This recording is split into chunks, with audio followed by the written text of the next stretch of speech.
Bhuj alpha plus study centre દ્વારા ધોરણ 10 અને 12ના વિદ્યાર્થીઓને વિદાયમાન આપવાનો કાર્યક્રમ યોજવામાં આવ્યો।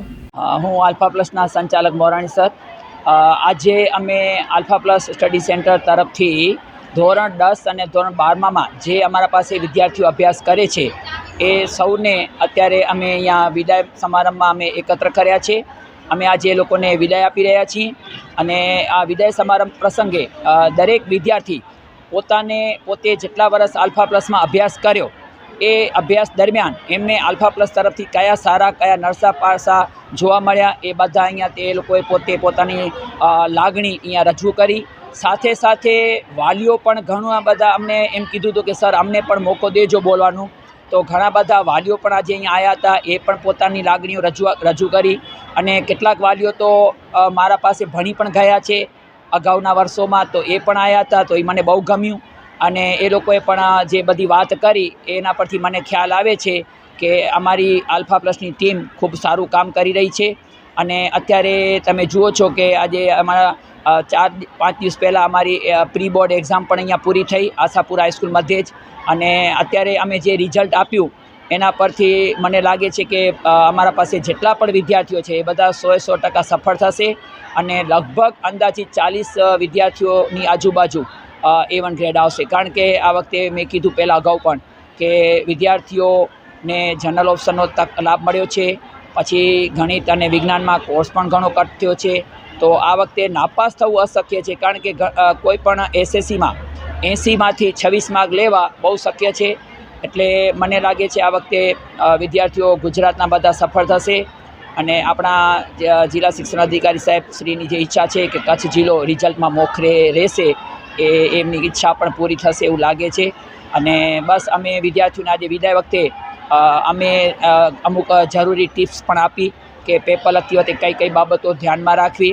અમારા કાર્યક્રમમાં માનનીય આપણા પુષ્પનાથ સાહેબ ગઢવી ને આમંત્રણ આપ્યું હતું, એ પણ આમાં આમંત્રણને માન આપીને આવ્યા હતા। એ પણ છોકરાઓને વિદ્યાર્થી જીવનકાળ દરમિયાન કઈ કઈ બાબતોમાં ધ્યાન રાખવાની એમણે પણ પોતે સારી એવી ઘણી બધી વાતો કરી, પોતાના અનુભવ પણ જણાવ્યા છોકરાઓને કે અમે ભણતા હતા ત્યારે કંઈ સગવડો નથી, અત્યારે તમને તો ઘણી બધી સગવડો છે, તો ખરેખર તમને ભણવું જોઈએ, તમારા મમ્મી પપ્પાનું નામ રોશન કરવું જોઈએ।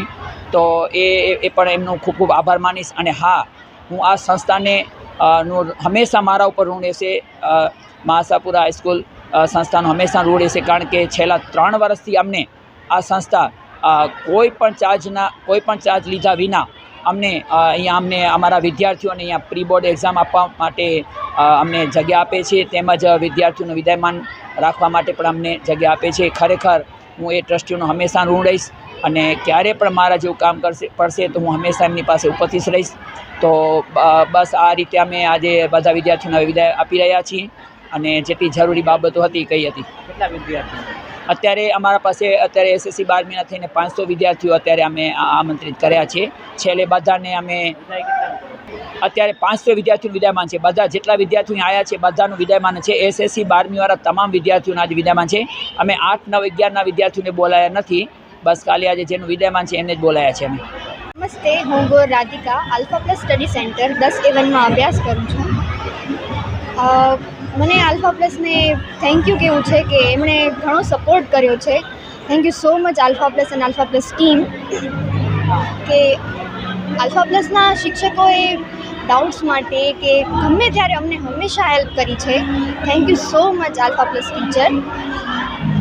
મારા પપ્પા પણ અહીંયા જ ભણી ગયા છે, એટલે એમની ઈચ્છા હતી કે હું પણ ભણું, તો થેન્ક યુ મારા પપ્પાને પણ કે એમણે અહીંયા મને મૂકી।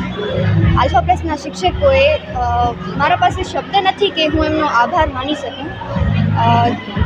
શિક્ષકો તો ઘણા મળ્યા પણ એમના જેવા શિક્ષકો બહુ ઓછા મળ્યા। છેલ્લે એટલું કહીશ કે किताबों के बस्ते से लेकर ज़िंदगी के तमाम रास्तों तक एक ज्ञान काम आता है, एक सलीका काम आता है, ज़िंदगी जीने का एक तरीका काम आता है। जो तमाम पुस्तकें ना दे पाए, जो हज़ारों किताबें ना समझा पाए, वो इन्होंने हमें सिखाया है। इस बात के लिए शुक्रिया। मेरे डियर टीचर्स, हर बात के लिए शुक्रिया। કેવું લાગી રહ્યું છે?